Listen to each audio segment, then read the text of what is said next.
presencialmente y en remoto. Como siempre, la primera hora de la tarde es complicada de resistir, con lo cual pues agradeceros doblemente pues, que estéis estoicamente conectados o presentes. Voy a proceder a presentar a los componentes de la mesa, como veréis son de primer nivel. Vamos a empezar por Antonio Martínez. Por favor, Antonio, es socio responsable de desarrollo de negocio en Audea y seguridad de información y socio cofundador de Risk for All. Es un profesional experto en GRC, seguridad de información, control de negocio, riesgos y ciberseguridad. Auditor cualificado en ISO 27001, 27001, 22301, por supuesto certificado como por ISACA, como no puede ser de otra manera, CISA, CISEM y CEDEPSI, y es ingeniero superior en informática, además de tener un máster en gestión de la seguridad y posgrado de especialización en dirección de seguridad. Pues nada, muchas gracias, Antonio, un placer.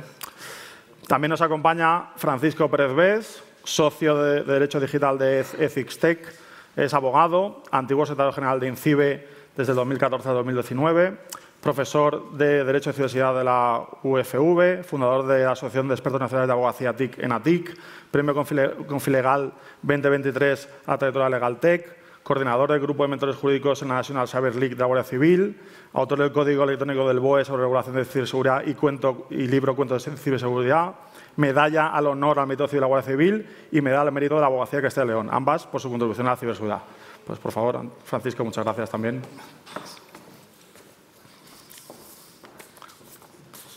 También tenemos a Javier Rubio Sanz, actualmente Head of GRC and Business Continuity en la Dirección de Ciberseguridad Ferrovial. Ingeniero informático por la Universidad Pontificia de Salamanca, máster en Buen Gobierno de IT por la Universidad de Deusto, CISA, CISEM, Lead Auditor y Lead Implementer ISO 27001, Lead Auditor ISO 22301. Javier es experto en seguridad de información, ciberseguridad, gobernanza, gestión de riesgos, modelo de seguridad, auditoría, control interno y control de negocio, con más de 20 años de experiencia en estas materias. Anteriormente a su etapa en Ferrovial, Javier trabajó como consultor en Deloitte, en EY y enfocado a la ejecución de proyectos de auditoría, consultoría y auditoría interna. Además, es profesor y colaborador y ponente en universidades, centros de estudio y de diversas asociaciones del sector relacionadas con ciberseguridad y privacidad. Muchas gracias, Javier. También nos acompaña Beatriz Saura, responsable del Departamento Jurídico, Asociación de Internautas. Es abogada colegiada del Ilustre Colegio de Abogados de Madrid, especializada en Derecho Penal, responsabilidad penal de la persona jurídica y compliance, y ha ejercido como abogada en diversos despachos, siendo actualmente directora de Saura Legal SLU. Licenciada en Derecho por la Universidad de Alicante y doctora en Derecho por la Universidad de Miguel Hernández. Tiene amplísima experiencia en diversos puestos, tanto en la Universidad de Miguel Hernández como en la Administración de Justicia, destacando su paso por la Fiscalía Provincial de Madrid. Es copresidenta de la sección de compliance del Ilustre Colegio de Abogacía de Madrid y ponente en congresos, másters, cursos de especialización jurídica en colegios profesionales, universidades y prestigiosos centros de formación, así como autora de diversas publicaciones y libros de sector jurídico. Muchas gracias, Beatriz. Uy, cuidado. Y por último, en remoto nos acompaña Antonio Fernández. Antonio, ¿estás con nosotros? Perfecto. Perfecto. Es hacker y responsable de ciberseguridad, evaluador de proyectos de innovación y de ciberseguridad para la Comisión Europea, en el Consejo Europeo de Innovación o la Agencia Europea de Defensa. Profesor en el área de ciberseguridad en varios centros educativos, cazador de errores en su tiempo libre, con reconocimiento público por parte de entidades tan prestigiosas como Google, Facebook, Twitter, Departamento de Defensa de Estados Unidos, Unión Europea, etc. Es asesor y divulgador de la cultura de ciberseguridad en YouTube y co-host del podcast Concisos. Colaborador habitual en diferentes organizaciones, pues como Odiseya, Eurofintech Cluster, ISMS Forum, ISACA, como os la presente, Hack and Beers, Vigo o Bitcoin. Pues nada, muchísimas gracias a los 5 por estar tanto físicamente como virtualmente. Un placer teneros en esta mesa y bueno, pues vamos a comenzar con ella. Bueno, como habéis visto, la temática de la mesa es CISOs y juristas. Al principio, yo creo que habíamos puesto CISOs versus juristas, pero creo que tal vez generaba demasiado entropía o tal vez un poco brusco el buscar el confrontamiento, con lo cual pues bueno, vamos a buscar un enfoque de sinergias y de integración. Entonces, la idea un poco de esta mesa es encontrar un punto de encuentro entre los profesionales de ciberseguridad de un corte más técnico, como con enfoque de CISO, con Chief Information Security Officer, y los juristas especialistas en Derecho en nuevas tecnologías. Y bueno, pensando un poco al respecto de la mesa, pues yo recordaba mis tiempos cuando empecé a trabajar y como muchos de nosotros, pues hace ya 20 y pico años, empezamos en proyectos de seguridad de la información basados en protección de datos.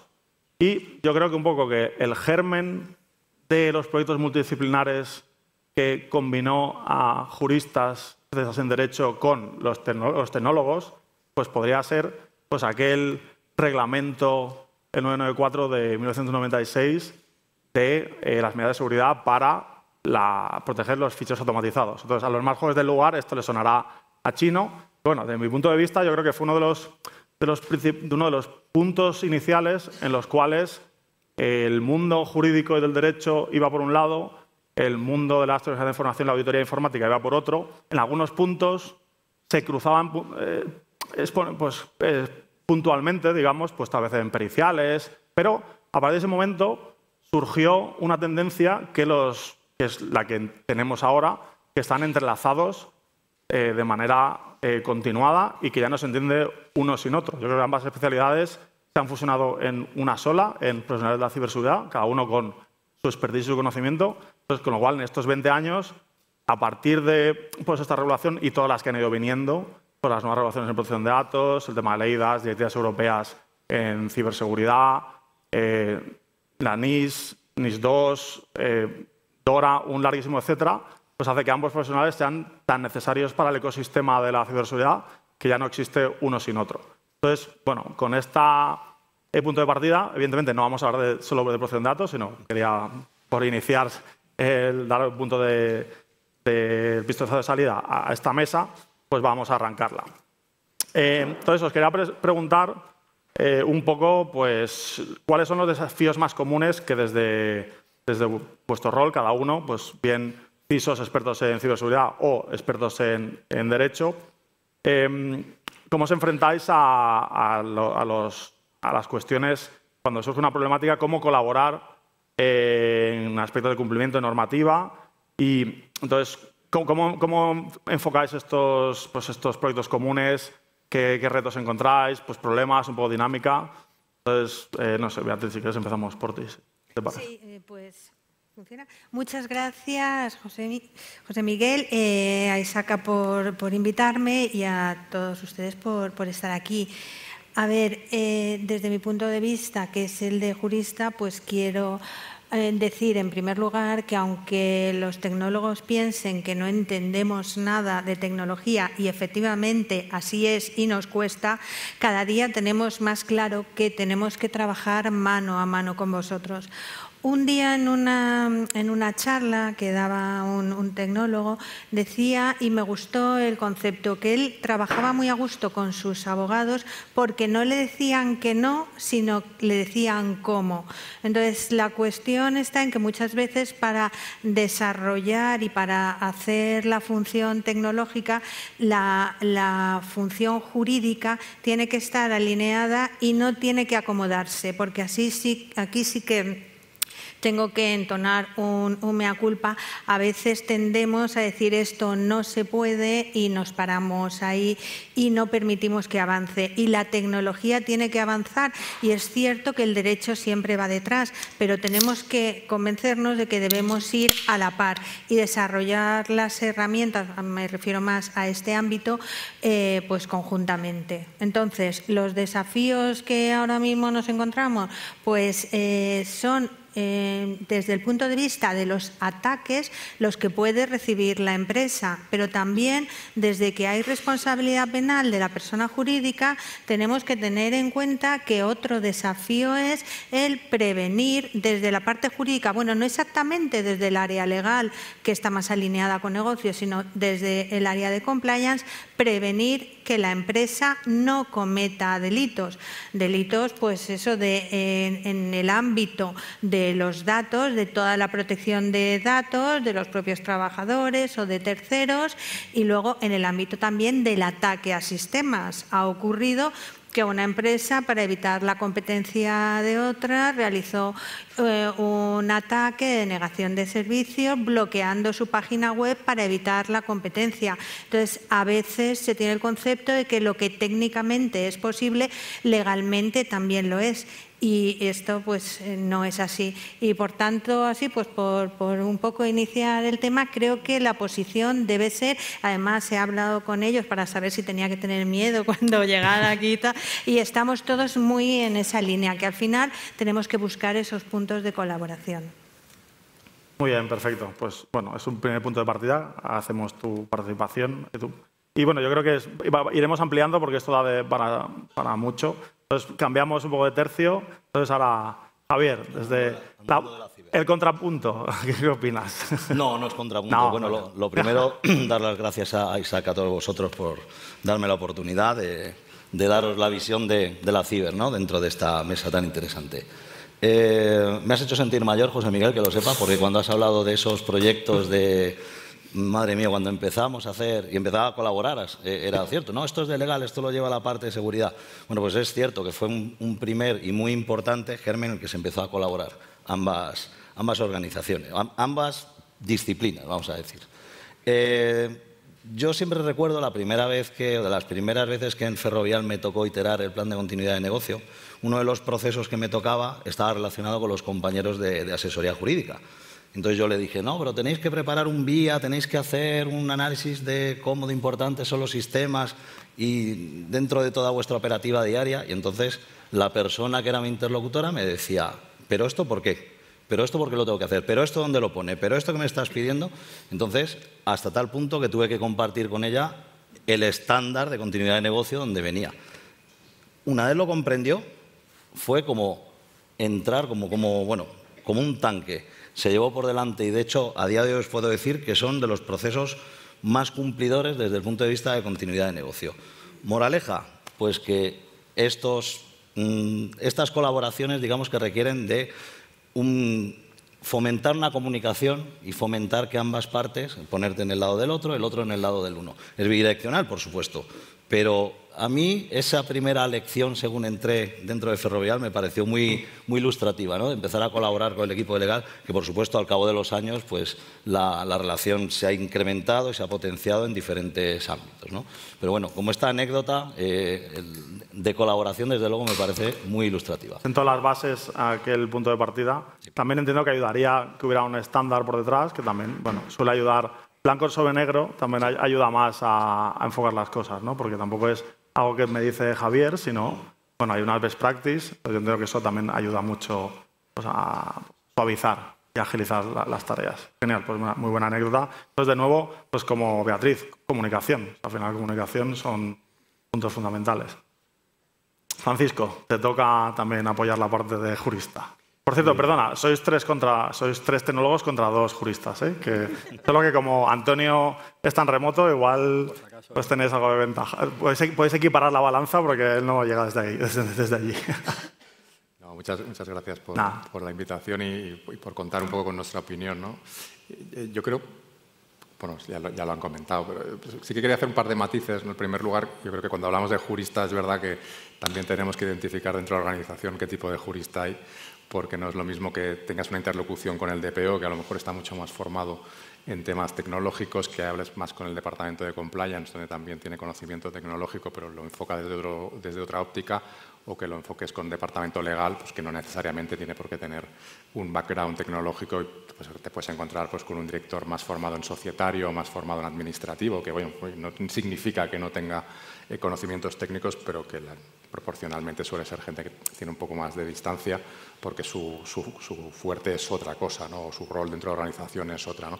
Eso ayuda mucho en la interlocución y en la colaboración, y sobre todo en el respeto, ¿no? En pensar que al final, como nosotros hacemos con CISO en este caso, pues que tiene sus obligaciones, sus competencias y sus dolores de cabeza, pues nosotros también tenemos nuestras responsabilidades dentro de la organización y ver el mismo problema desde otra óptica, que al final yo creo que es lo que enriquece a la organización, en tanto en cuanto a lo mejor, pues un ejemplo sencillo, pues yo que sé, el tema de continuidad de negocio que apuntaba Javier, pues se puede ver como una necesidad más técnica, ¿no? En determinados momentos de crisis, y nosotros estamos pensando en cierta manera en cubrir la responsabilidad de determinadas personas dentro de la organización, y a mí en cierta manera la necesidad técnica no es que no me interese, sino que sé que está bien cubierta por mi compañero y en cierta manera nos complementamos aquí, ¿no? Y creo que es un poco el buen trabajo, o dicho de otra manera, si no lo enfocamos así desde la organización, yo creo que la empresa asume un riesgo de parálisis o de ralentización en la gestión de determinados incidentes.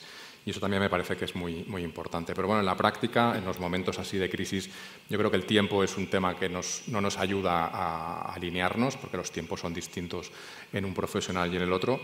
Y luego en el idioma, es decir, nosotros sabemos que hablamos raro y ellos saben que hablan raro, por lo menos para los demás, ¿no? Entre ellos nos entendemos entre nosotros, pero es verdad que cuando tienes que hacer un determinado, no un esfuerzo, pero sí aterrizar un poco y adaptarte a un lenguaje pues, más comprensivo por parte de los demás, ¿no? Yo creo que como resumen me quedaría un poco ahí.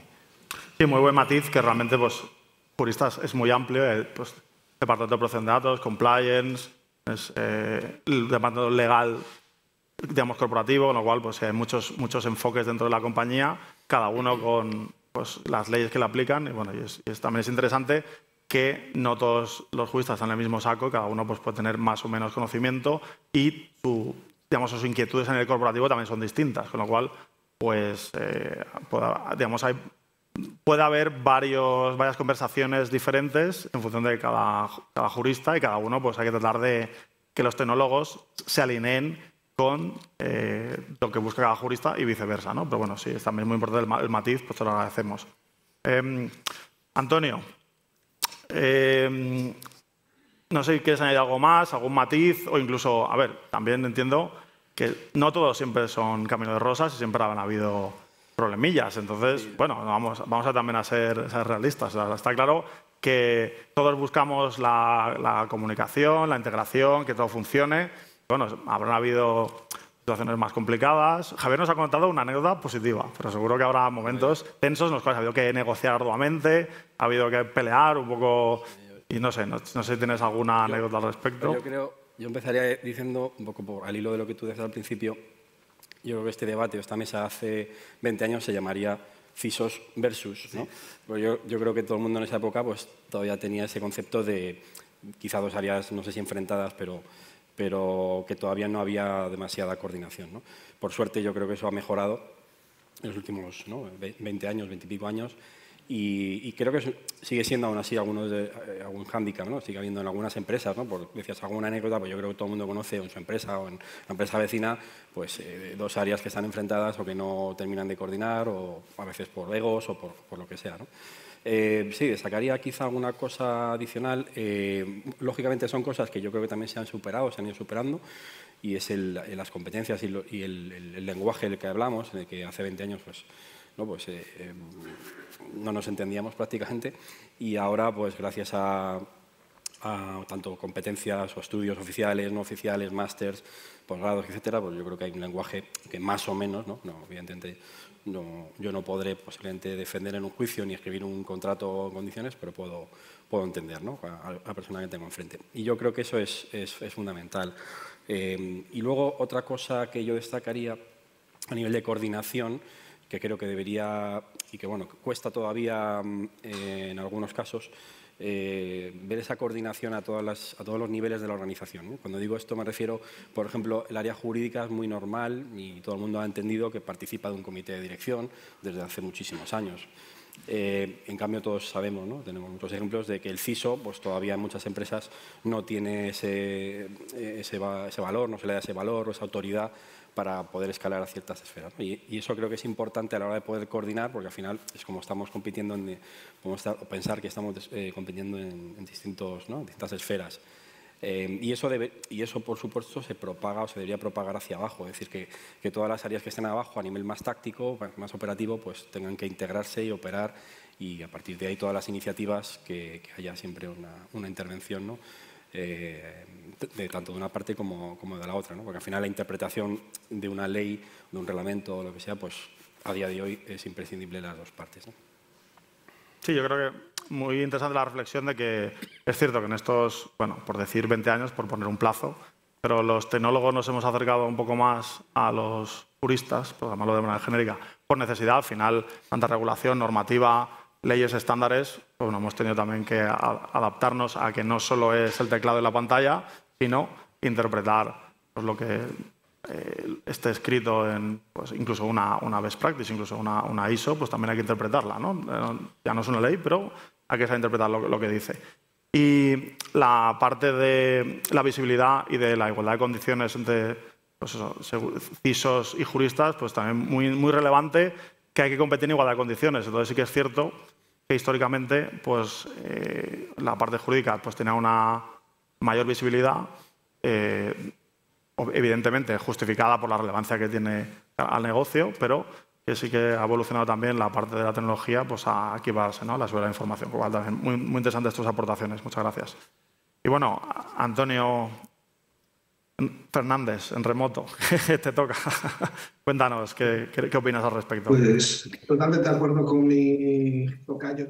Llamarlo hoy en día versus sería un error en esta mesa, pero yo lo único que he encontrado es apoyo total y entendimiento por parte del equipo jurista. Si bien, si algo podría destacar, es que aunque haya una formación específica en compliance o en DPO, porque han tenido que pasar por ahí, sí que noto que los tecnólogos lo que teníamos que hacer era un poco acompañarles y hacer este camino junto con ellos. Veo que también, aparte de las funciones tradicionales, se les está cargando además a asesoría jurídica con cosas tecnológicas. Están sufriendo algo que hacemos los tecnólogos, que era ser el informático para todo, o la sobreestilista para todo en muchas de las ocasiones. Y esto yo creo que las organizaciones lo tienen que empezar a ver. En todo caso, con los juristas solo veo una palanca de apoyo para realizar las cosas que en ciberseguridad tenemos que llevar adelante a través de las normativas o a través de aspectos más tácticos que tenemos que hacer en el día a día. Un poco más puedo aportar, sí, yendo de último. Perfecto. Y aprovechando, hemos comentado, yo creo que ha sido recurrente la comunicación entre ambas áreas. Entonces, no sé, ¿qué opinas al respecto de algunas pistas, trucos que nos puedas contar pues, para mejorar esa comunicación o anécdotas que nos puedas contar al respecto? Y también tu valoración relativo a cómo funciona esta comunicación en base a distintas industrias. Si crees que en algunas industrias funciona mejor, otras peor, porque son más tradicionales, menos tradicionales. No sé, por indagar un poco en eso. Hombre, yo entiendo que las que arrastran normativas en donde legal ha estado desde hace muchos años, ya este camino, esta comunicación ya la habrán creado. Yo no veo las normativas como un problema, sino como una oportunidad siempre para establecer estos canales de comunicación y ayudarnos entre nosotros. Trucos no hay ninguno, simplemente que el ego no sirve para nada y nos tenemos que apoyar como compañeros. Ambos hablamos raro, cada uno nuestro lenguaje, pero igual, con el paso de los años, inventamos un tercer lenguaje entre jurídico y técnico que podamos entender todos. ¿Quién se anima a continuar? Al respecto de la comunicación, anécdotas de la comunicación. Insistiría un poco en esa necesidad de establecer, que decía también Antonio, foros, ¿no?, a distintos niveles para que todo el mundo se sienta partícipe de una problemática o de una oportunidad dentro de la organización. Yo creo que eso es importante. Y luego creo que también otro punto de interés para facilitar o mejorar esas comunicaciones o sinergias es la creación de procesos integrados, es decir, que algunos son de obligada existencia, ¿no?, porque el regulador nos va a obligar, por ejemplo, cuando hay una brecha y tenemos que... Pero, bueno, a veces tiene que venir el regulador a decirnos algo que era obvio, ¿no? Si tenemos una brecha, tenemos un incidente, pues hay que analizarlo, y analizarlo significa, pues, técnicamente dar una respuesta y jurídicamente ver los impactos. Entonces, yo creo que hay muchos procesos, o cuando hablamos de la seguridad por defecto, privacidad por... Al final alguien ha venido a decirnos, ¿no?, que eso es sentido común, pero que hay que hacerlo. Pues yo creo que potenciando esos procesos y que sean los dos partícipes, los dos mundos, partícipes de un beneficio común o de un objetivo común.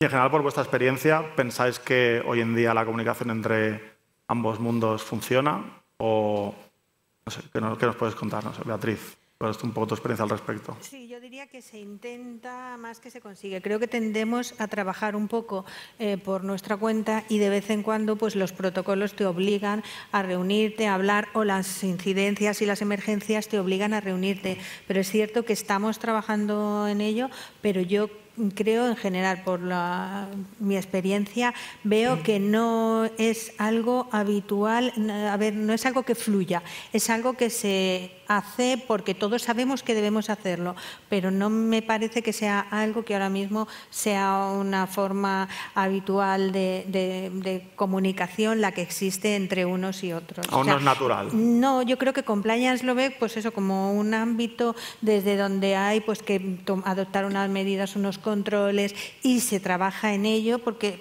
es importante y se valora. O sea, yo creo que unos y otros valoramos nuestras funciones y por eso nos reunimos para trabajar sobre ellas.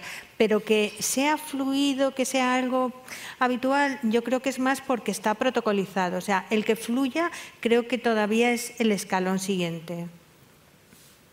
Javier.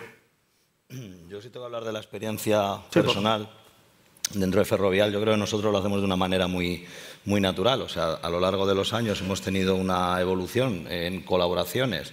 Por no ceñirme tanto a la parte de protección de datos, salgo de ahí, ¿no? Pues, por ejemplo, tuvimos que poner en marcha como iniciativa conjunta el proceso de e-discovery dentro de la organización. Y ese proceso de e-discovery tomó mucho tiempo. Fue liderado por nuestro equipo legal, pero fue una colaboración multidisciplinar de diferentes áreas, con la complejidad de añadir países, con la complejidad de añadir negocios, con la complejidad de añadir una serie de características que, bueno, pues que llevó que el proceso tomara 2 años en implementarse, ¿no? Y fue un proceso en el que la relación entre ambas, no solamente la parte legal, sino hubo otras áreas dentro de la organización que participaron, y fue un proceso de crecimiento. Yo solo lo puedo ver de esa manera. Evidentemente hay desencuentros, no todo el camino es de rosas, pero el hecho de colaborar de una manera estrecha tantos años, bueno, pues yo creo que nuestra experiencia por lo menos es bastante positiva dentro de la organización. No todo el mundo evidentemente tendrá esa visión. No, genial. Pero eso es dentro de un proyecto, que preparas un equipo en el que metes a alguien de compliance, a alguien de... ¿no? ¿A un CISO? Este era un ejemplo concreto por huir de la parte de protección de datos, pero nosotros hemos colaborado en procesos, por ejemplo, uso adecuado de medios tecnológicos, pues también fue una iniciativa de diferentes unidades, también estaba recursos humanos. Al final el roce hace el cariño y el hecho de que nosotros hayamos colaborado de una manera recurrente nos ha dado mucha familiaridad y mucha naturalidad a la hora de tratar. Y de hecho quiero decir vosotros, participáis dentro de, pues cuando nosotros hacemos simulacros de crisis y tenemos que activar protocolos de comunicación de incidentes, etcétera. El equipo participa de una manera muy natural. Además, tratamos de dar una visión muy alejada del hecho técnico y muy pegada a qué impacto tiene dentro del negocio. ¿Sabes? Pero bueno, es una manera, como digo, muy particular nuestra, pero bueno, valga como experiencia. No, pero genial, fantástico. Vemos que hay esperanza para la colaboración, la integración y que sea algo natural en el futuro. Francisco, de tu amplísima experiencia, no sé, ¿qué opinas al respecto? Yo sí que he visto un cambio de tendencia muy importante y supongo que por 2 motivos. El primero es un cambio cultural, es decir, que se ha visto influenciado pues por eventos. O sea, Isaac ha trabajado mucho en esta unión de los 2 mundos, la RUTE ha trabajado mucho también, es decir, las propias cons y la propia comunidad se ha abierto mucho a colaborar de manera transversal y eso nos ha hecho mantener una relación y a raíz de esa relación yo creo que ha mejorado muchísimo esa comunicación, ¿no? Entonces, yo ese cambio de cultura sí lo he percibido. Yo ahora mismo, por ejemplo, a mis clientes no veo a ninguno que su DPO y su departamento de ciber estén separados. Es decir, todos de alguna manera o están juntos o están trabajando codo con codo. Es decir, la empresa entiende la necesidad operativa de trabajar conjuntamente, especialmente en aquellos sectores donde el regulador es más fuerte. Es decir, tengamos en cuenta ahora mismo las obligaciones temporales de notificación, por ejemplo, de un incidente donde ahí no puedes estar peleado con nadie porque tienes 24 o 72 horas para hacer una notificación, ¿no? Pero también ese cambio cultural yo creo que viene precedido del hecho de que hemos dejado de ver todos la gestión de incidentes de manera lineal, es decir, entran los técnicos, cuando acaban entran los legales y cuando acaban entran los de comunicación, sino que nos hemos dado cuenta de que todo esto se activa de manera paralela. Entonces, eso nos ha ayudado mucho a trabajar conjuntamente para poder intercambiar información, intercambiar experiencias y ser mucho más eficientes en la gestión, en este caso de incidentes, ¿no? Que a lo mejor es un poco el extremo, pero es lo más representativo. Y por otra parte, la necesidad o la obligación legal, es decir, los cambios que establece la nueva normativa y los que van a venir van en esta dirección. Es decir, el legislador europeo en particular no concibe la diferencia entre ciber, DPO, jurista, no sé qué, dice, no, esta es una empresa y a partir de aquí trabajáis de manera unitaria. Y eso es importante importante porque al final el idioma común que tenemos es de la gestión de los riesgos tecnológicos, los riesgos legales, los riesgos empresariales, los riesgos penales, los riesgos sancionadores. Al final es todo un poco lo mismo, pero con distintas denominaciones, ¿no? Y yo creo que al final, como la normativa lo que nos obliga es a implementar medidas técnicas y organizativas, donde veis ya juntan los dos mundos, y al final lo hace girar alrededor de la diligencia de la responsabilidad empresarial, ahí ya creo que tenemos todas las herramientas para trabajar de manera coordinada y que tenga una comunicación fluida, porque el objetivo es el mismo. Y a partir de aquí ya depende mucho de cada profesional el tener esa habilidad para poder trabajar con mayor o menor intensidad con su compañero jurídico, con su compañero técnico, ¿no? Pero yo sí que he visto un cambio desde estos últimos años hacia aquí, como hemos mejorado mucho. Yo creo que estaremos todos de acuerdo que las compañías funcionan mejor en ese sentido, pero que, bueno, que evidentemente todavía tenemos campo de mejora y nos tenemos que ir preparando, pues nosotros en la parte técnica, vosotros en la parte regulatoria, para en cierta manera todavía acercar un poquito más esos dos mundos, sin llegar a meternos en el campo del otro, pero sí por lo menos acercar mucho más las posturas para poder trabajar de una manera mucho más eficaz.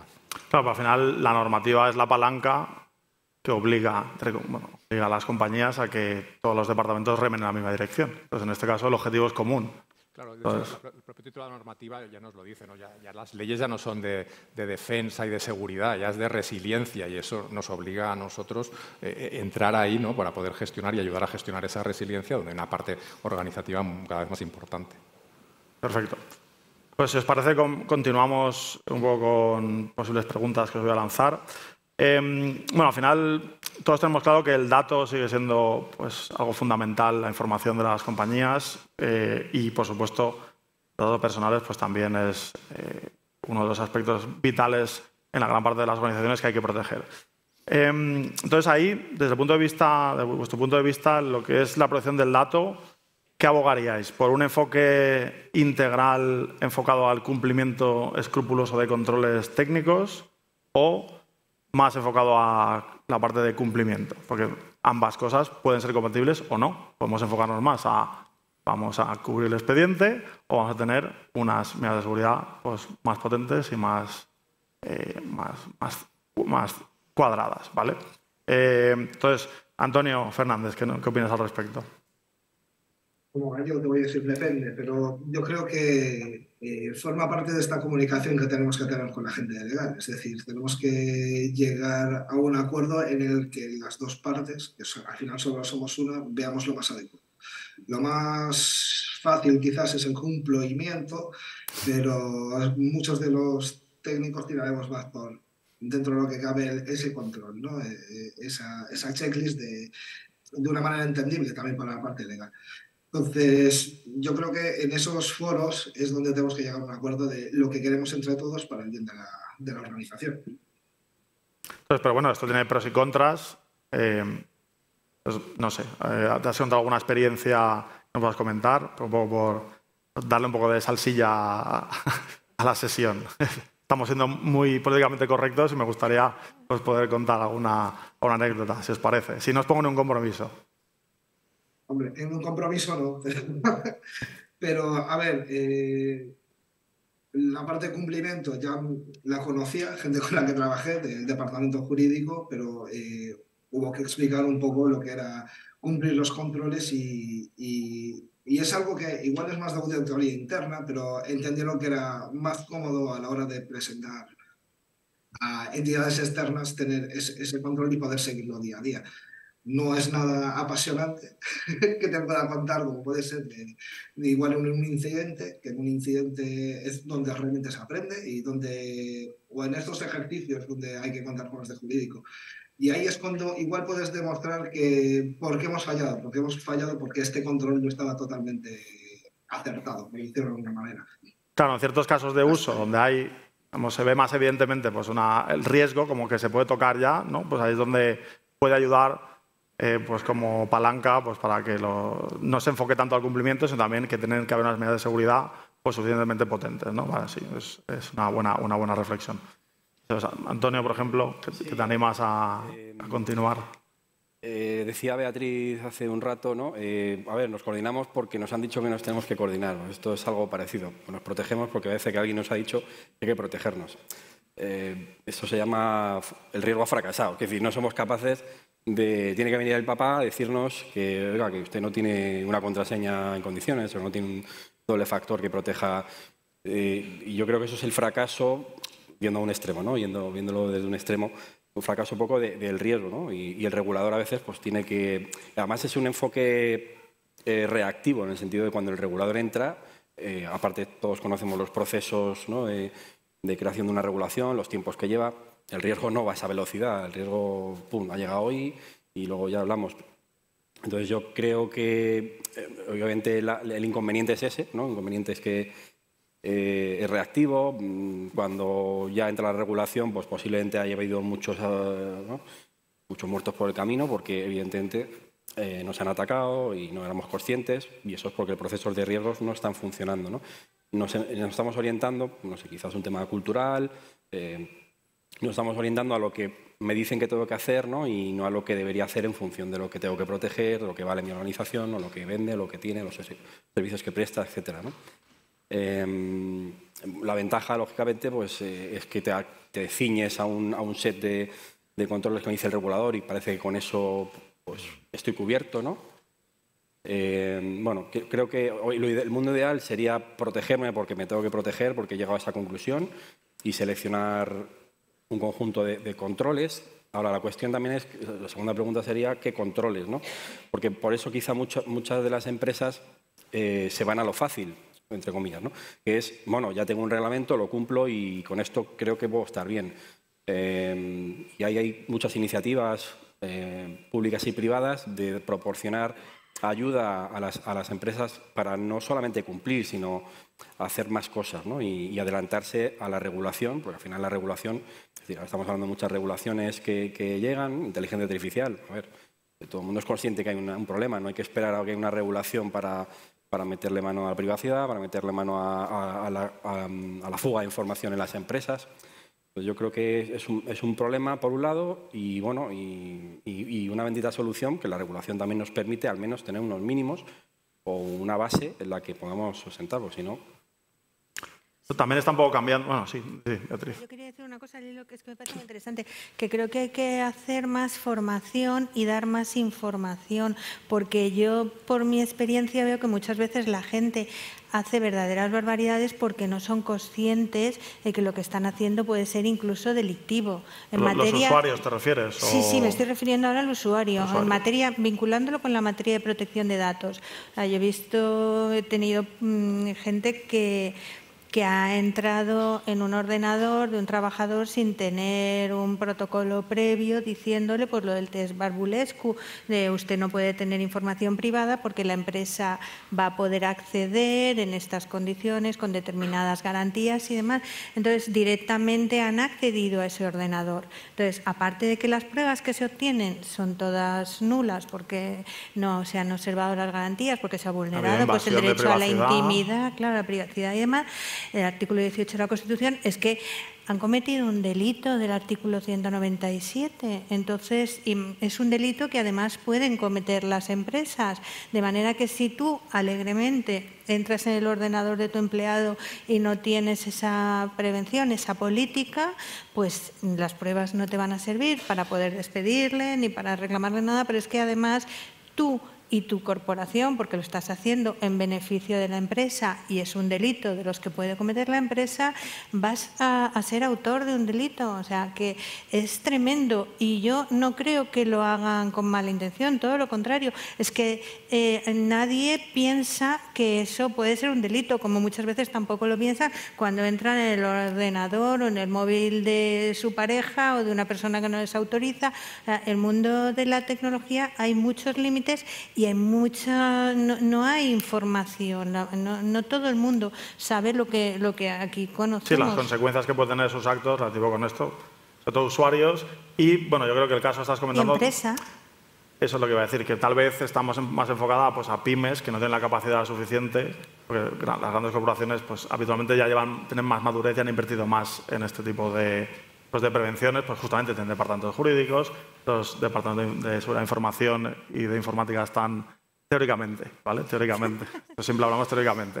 Sí que es cierto que, bueno, esto pasa y sigue pasando. Y Y bueno, pues formación y concienciación, pues siempre hace falta, como hemos dicho hasta la saciedad, pues el usuario es la voz más débil.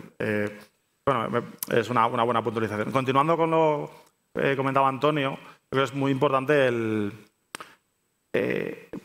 hablamos de si seguimos un marco de controles, qué controles elegimos. Claro, pero ahí ha habido un cambio de paradigma, como también decía Francisco, porque estamos cambiando el modelo de los controles y el checklist a exigir accountability, responsabilidad y que tienes que poner las medidas que sean necesarias para mitigar los riesgos. Pues ya no te digo, como justo hablamos de aquel reglamento, tienes que hacer esto, las contraseñas tienen que tener más de 6 caracteres y con complejidad. Eso, bueno, siguen habiendo algunos estándares, pero son de best practice y referencias. Pero estamos cambiando a la responsabilidad es tuya y establece los controles que consideres adecuados basándote en lo que creas y minimiza los riesgos. Entonces, con lo cual, ahí el modelo un poco ha cambiado, con lo cual el cumplimiento ya ha pasado a exigir que apliques las medidas que sean necesarias. Entonces, como también decía Antonio, lo complicado es ver qué medidas elegimos, ¿no? Entonces, bueno, no sé si queréis aportar algo más, Javier o Francisco.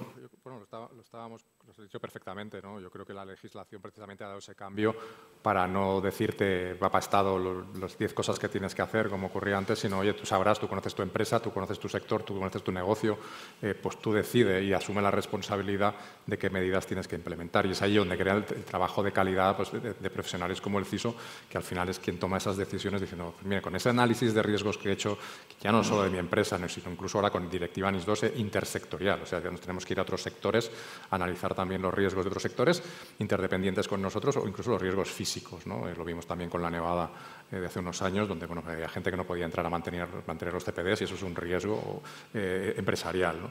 Yo creo que ese cambio de mentalidad del legislador va a ser muy importante en toda la normativa que está viniendo ahora y la que va a venir. O sea, el RGPD lo hemos visto, lo has mencionado tú, con responsabilidad proactiva, es decir, no basta tener controles, sino que lo tienes que acreditar y evidenciar, con lo cual eso es un paso más que hasta ahora no todo el mundo estaba haciendo, o en Directiva NIS 2 diciendo, no, mira, los directivos tienen que estar formados en ciberseguridad y encima le voy a exigir responsabilidad en caso de que se equivoquen en la toma de decisiones de qué medidas han implementado.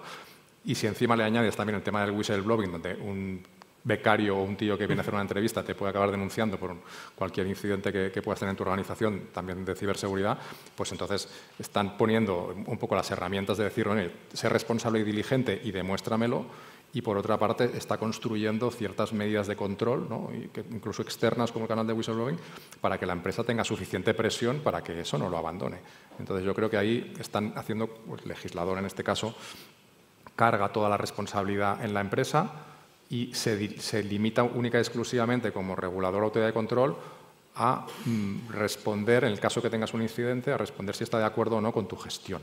Y a partir de aquí la multa pues será una o será otra. Entonces, claro, ese cambio de estructura nos tiene que hacer reaccionar a todos para efectivamente entender qué es lo que está ocurriendo y adoptar las medidas necesarias para podernos preparar para eso. Es que si no estamos vendidos. De hecho, las sanciones que estamos viendo por ahí últimamente vienen precedidas de ahí. O sea, has hecho cosas pero no me las has explicado bien o no estaban bien hechas y la sanción ahí la tienes, ¿no? Entonces, en ciberseguridad está siendo cada vez más habitual. A ver. Y si no, perdona. Con esto termino. Es que todo esto no puede funcionar porque, por ejemplo, el control de los proveedores también tenemos ahí un problemón muy grande. Es decir, no podemos tener un sistema que no nos lo creamos o que no esté bien atado porque si no lo hacemos nosotros nos pondrán en peligro nuestros proveedores, como sabéis, ¿no? Entonces, también es un tema que quería destacar. Perdona. No, para nada. Habéis mencionado varios temas interesantes. Os has hablado antes de la integración dentro de los procesos de la organización, pero por otro lado, todo lo que estáis comentando ahora vosotros al respecto de ahora tenemos un mapa de riesgos asociado a la parte de privacidad, cuando eso no era, el reglamento en su momento, como decías tú, sota, caballo y rey, ya está. Sin embargo, ahora el hecho de que haya toma de decisiones basada en riesgos significa que la empresa se ha hecho mayor, significa que ya tiene unos niveles de madurez mucho más grandes. Y ayuda mucho a la integración de los procesos que comentabas anteriormente. Dentro de un análisis de riesgos, al final, yo voy a poder decidir, por ejemplo, cada cuánto tiempo audito a mis proveedores, cada cuánto tiempo realizo una auditoría sobre los tratamientos que esté haciendo en función del nivel de riesgo, podré determinar cuáles son las medidas organizativas y técnicas correspondientes, podré tomar decisiones. Entonces, para mí eso es lo que realmente tiene que aportar cuando tú implementas un estándar o un marco dentro de una organización, que es que el estándar trabaje para ti y no tú para el estándar, no para dar de comer al auditor con evidencias, porque desde luego entonces te vuelves esclavo, pierdes tiempo y genera una frustración muy grande dentro de la organización. ¿Esto es fácil? Ni de broma, ni de broma. Hay estándares y estándares y hay auditores y auditores, pero la experiencia, por lo menos, yo soy un gran defensor de no trabajes para tu sistema de gestión o para tus modelos, sino que ellos trabajen para ti. Desde luego a mí me ha dado muy buen resultado. Totalmente de acuerdo y además es que si sigues ese modelo fracasarás porque, bueno, esta es mi opinión personal, si te dedicas a generar evidencias, pues realmente no es una seguridad real, sino es una falsa sensación de seguridad para contentar pues, a un tercero. Y el punto clave también que yo creo que, a ver qué opináis al respecto, claro, justo con este cambio de paradigma de que se busca la responsabilidad y la accountability, tienes que definir tú tu marco de controles, pero ahí yo creo que ahí los juristas y los tecnólogos tienen que ponerse de acuerdo en, oye, esto que estamos haciendo es suficiente para mitigar el riesgo de una sanción y los tecnólogos tendrán que también decir si esto es suficiente para mitigar los riesgos reales derivados de tecnología, ¿no? Con lo cual, también este nuevo cambio de los reguladores pues, obliga más aún a que esa comunicación y ponerse de acuerdo es que es fundamental porque si no, no va a funcionar, ¿no? Entonces, ¿cómo veis? ¿Queréis comentar algo más al respecto?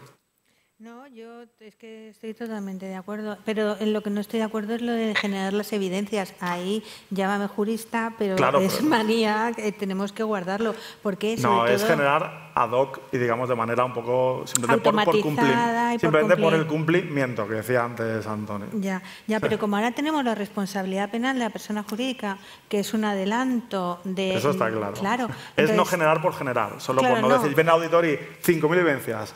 Ahógate en ellas y está todo perfecto. Claro, yo estoy pensando no en una apariencia, sino en justificar un trabajo bien hecho para poder evitar una responsabilidad penal. Eso, por supuestísimo, nadie lo pone en duda. Bueno, pero aprovechando que comentas este tema, pues vamos a cambiar un poco de tercio justo por... quiero plantearos, en el caso de que hubiera un incidente, una brecha de seguridad, ¿vale? Pues es imprescindible una acción de respuesta, pues también lo hemos comentado, la normativa nuevamente nos obliga a tiempo de respuesta a 24, 72 horas, notificación, resolución. ¿Qué experiencias tenéis al respecto que hayáis vivido en esta coordinación entre tecnólogos y juristas en la cadena de custodia, recolección de evidencias para temas posibles procesales? No sé, un poco cada rol, experiencias que hayáis vivido que nos podéis contar al respecto. Entonces, Antonio, ¿tú qué nos puedes contar? Seguro que has tenido alguna situación como perito, en la cual has participado en algún caso interesante. Desde tu punto de vista, ¿has tenido la coordinación con la parte más jurídica legal? Pues, ¿cómo ha ido? Te puedo contar de algún incidente, sí que hay, todos. Quien te diga que no ha tenido ningún incidente te está mintiendo. Y, de hecho, si te soy sincero, las primeras personas que avisé cuando hay incidentes es a la gente jurídico, y no es por quedar bien, es simplemente porque pollo sin cabeza, porque ahora, ¿me oyes? Sí, te habías cortado un segundo, sigue. Sí, vale, la parte técnica se va a mover como pollo sin cabeza, porque todos tenemos un plan hasta que recibimos el primer puñetazo, que decía Mike Tyson, y parece que la gente jurídico lo lleva de una manera más tranquila. Vale que necesitamos esas evidencias del forense, por ejemplo, para DPO, y es igual lo que mete más caña, pero mi experiencia es que el acompañamiento, tanto de denuncia como todo esto, y el seguimiento del incidente ha sido mejor con jurídico, igual te podría decir que con compañeros de arquitectura o de operaciones. Sí que mi experiencia es bastante buena en este sentido. Lo que te puedo contar, no te puedo contar más. No, perfecto.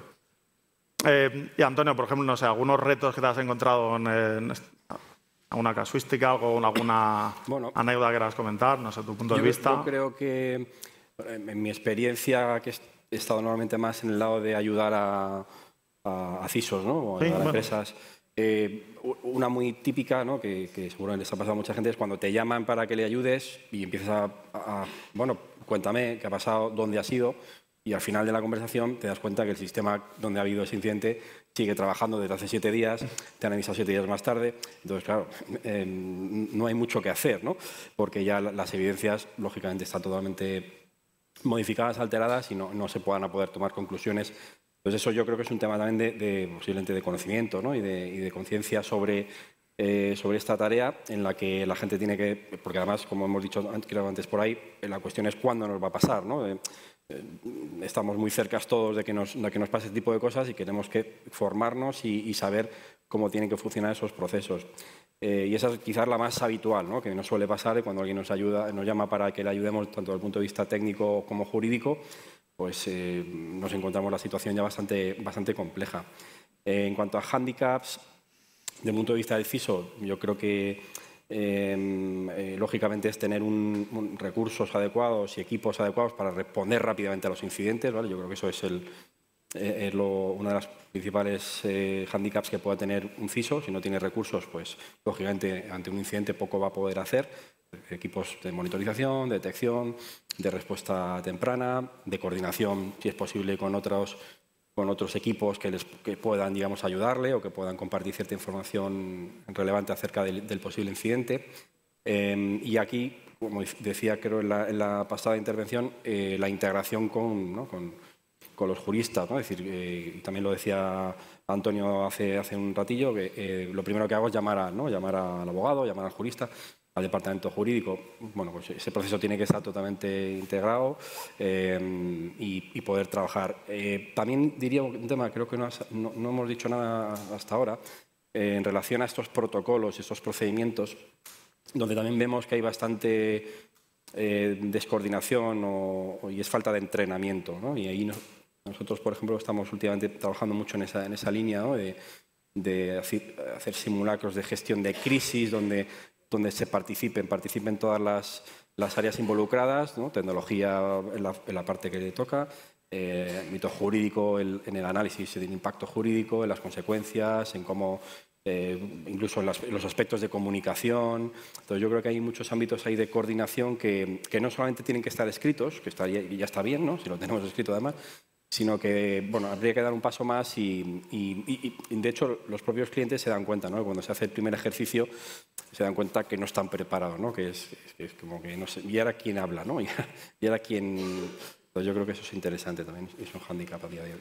Claro, ahí puedes tener el proceso definido, puede ser que no funcione porque no lo has practicado, pero también no nos olvidemos que a la hora de recoger las evidencias, tiene que haber evidencias. Entonces, pero puede ser, como decías tú, porque ha habido un aviso tardío, el sistema ha ido funcionando, pero bueno, después tiene que haber un análisis previo muy importante de qué evidencias tienen que guardarse periódicamente, qué logs vamos a custodiar, durante cuánto tiempo. Esto, claro, esto es un análisis previo que es muy relevante y también tiene que estar avalado por tanto el equipo de tecnología y seguridad, como los juristas, tienen que ponerse de acuerdo en, bueno, qué plazos definimos, porque, claro, los sistemas no son infinitos, no podemos almacenar eternamente teras y teras de logs.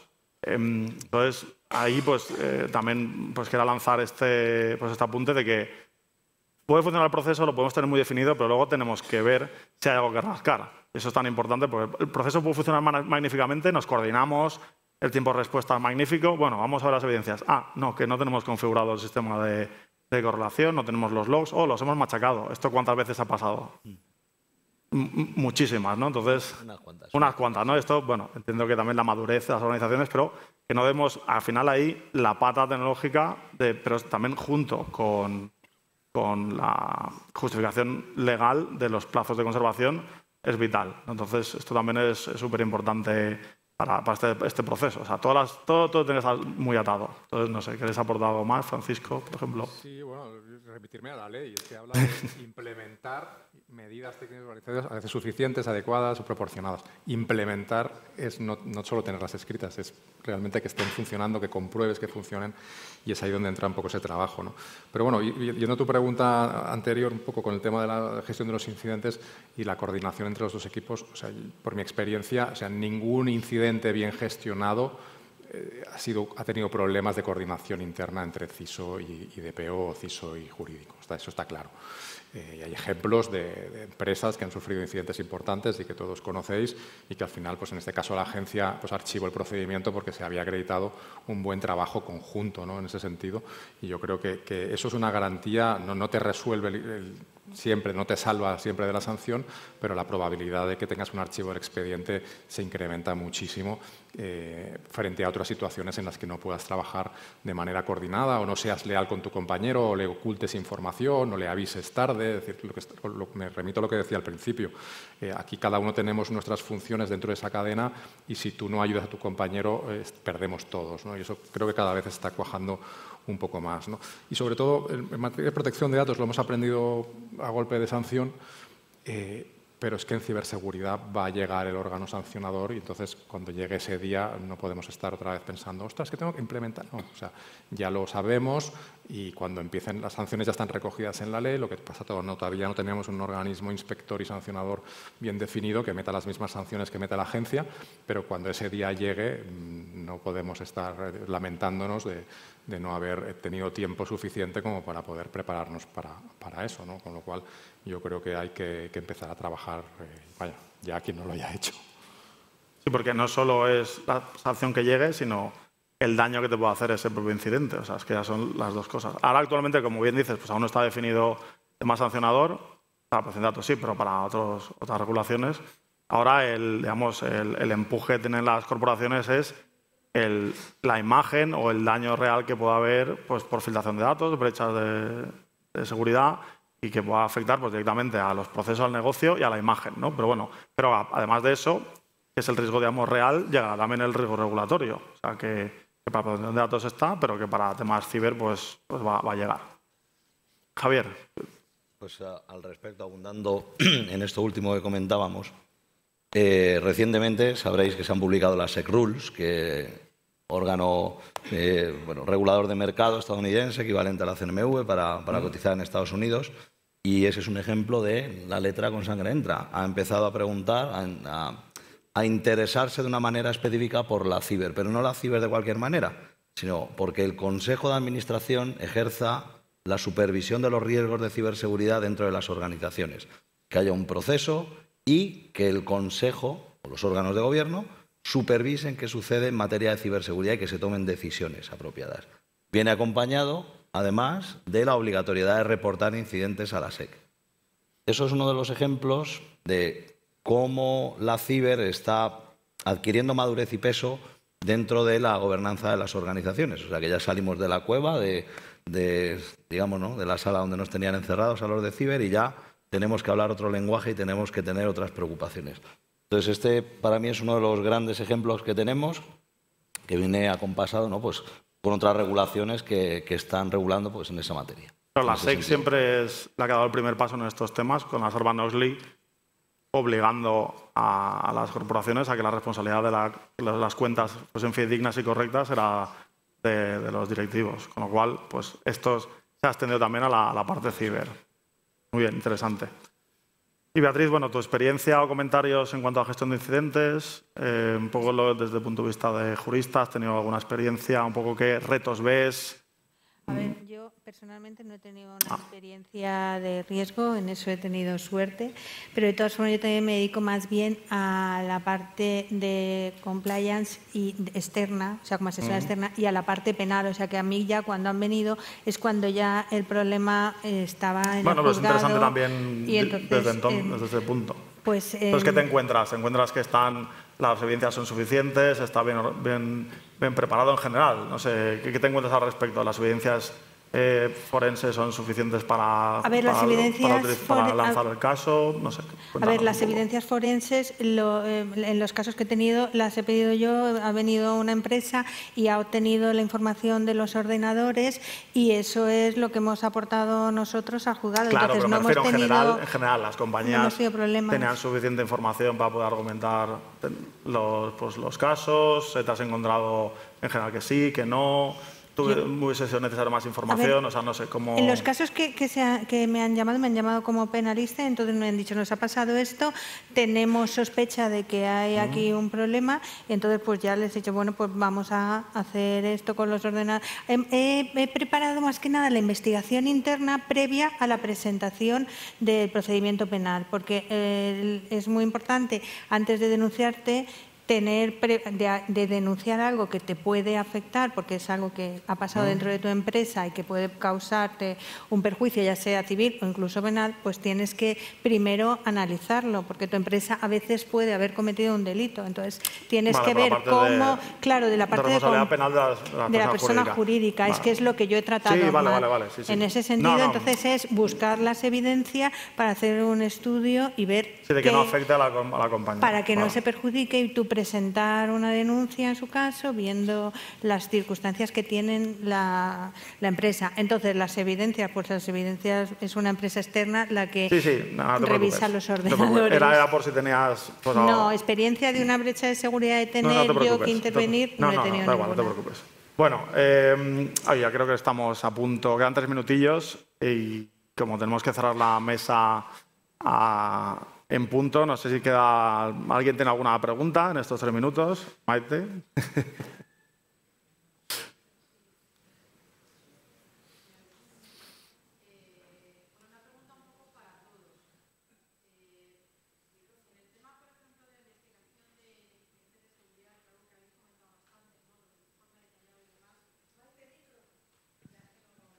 Sí, es que tenemos streaming y es preferible.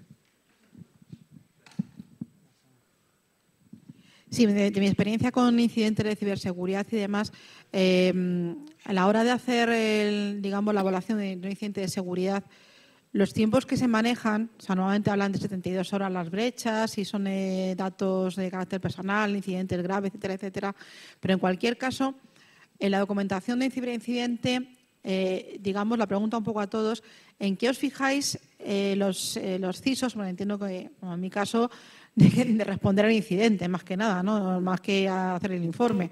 Pero la parte jurídica, sobre todo el informe que va a ir, por ejemplo, ante el órgano regulador, que normalmente hay algún órgano regulador por medio, en la toma de evidencia lo contrastéis con la gente de informática, es decir, con los CISOs, la gente de informática, para comprobar que todas las evidencias guardan la debida cadena de custodia, se siguen todo, porque estamos hablando de normativa reguladora a la hora del seguimiento, pero a la hora de seguir lo que es un informe pericial o informático, aquí tenemos el CCN, el Mando Conjunto del Ciberespacio, la Agencia de Protección de Datos, no sé cuánto, un montón de órganos reguladores, ¿qué estándar seguís para garantizar que todo ese informe está de alguna manera defendible ante un tribunal, un órgano regulador o lo que sea?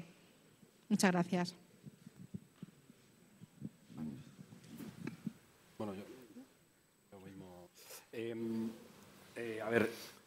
Yo creo que tienes distintas herramientas, ¿no?, que pueden ayudarte a elaborar ese tipo de informes. Hay estándares ISO, hay estándares UNE, de hecho, en nacionales que permiten establecer o establecen, de hecho, buenas prácticas y plantillas de elaboración de ese tipo de informes. Salvo que el regulador haya publicado algún tipo de guía o algún tipo de requerimiento que puede ocurrir, donde te obliga a darle cierta información con algún tipo de estructura, no suele ocurrir. Normalmente, si contratas o tienes algún profesional o contratas a un profesional para hacer ese tipo de informes, lógicamente ellos te van a asesorar sobre cuál es la información y, sobre todo, y la figura del CISO ahí, lógicamente, es asegurar y garantizar que esa información, ese informe, responde a los mínimos legales en cuanto a que va a ser válido. Es decir, que, como te decía, ¿no?, si alguien me llama y 7 días después sigue utilizando el servidor que se ha habido comprometido, pues va a ser muy difícil que ese informe vaya a ningún sitio, ¿no? Como mucho podrás hacer un análisis forense si queda algún rastro de algún log de entradas, etcétera, pero no vas a poder asegurar, digamos, porque lógicamente has podido alterar los logs o ficheros, ¿no? Pero, insisto, para ayudarte en ese tipo de trabajos de informes tienes distintas guías, estándares. Prácticamente todos los gobiernos, no solamente a nivel de organismos de estandarización como ISO o AENOR en España, publican normalmente guías, sino que hay otros organismos internacionales como NIST, etcétera, que tienen guías específicas para elaborar o tener una estructura más o menos sólida, ¿vale?, de este tipo de informes que te pueden ayudar. Y la jurisprudencia, habrá resoluciones, habrá llegado a los juzgados y habrá cosas similares, supuestos similares al que te ha ocurrido a ti, que haya pasado algo. Pues a lo mejor te ayuda a orientar ese informe de manera que muchas veces no va a terminar en el regulador, va a ir a un procedimiento judicial, pues que lo tengas también orientado en ese sentido y el profesional es el que te va a decir, pues mira, añade esto, plantéalo de esta otra manera que puede ser más convincente de cara a una resolución judicial. Que al final la última palabra la tiene el juez. Entonces tenemos que hacerlo siempre pensando en el juez y pensando en el último juez, porque lo normal es que se vaya recurriendo. Pues, ¿alguna duda más? ¿Una pregunta? ¿Nadie se anima? Bueno, nada, vamos a dar por finalizada la mesa. No, yo quiero decir, ¿puedo hacer una cosa? Sí, claro. A ver, ¿cuál es la diferencia entre un abogado y un informático? Todos los abogados estamos con papeles escribiendo y los informáticos están ahí a pelo. Es así, estamos juntos pero no revueltos.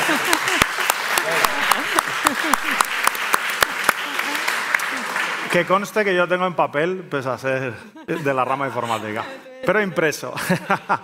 Pues nada, un placer, Antonio Fernández, Antonio Martínez, Francisco, Javier, Beatriz. Muchísimas gracias por vuestro tiempo, un placer haberos tenido aquí en este ratito. Gracias a todos. Bueno, pues un aplauso de nuevo para ellos.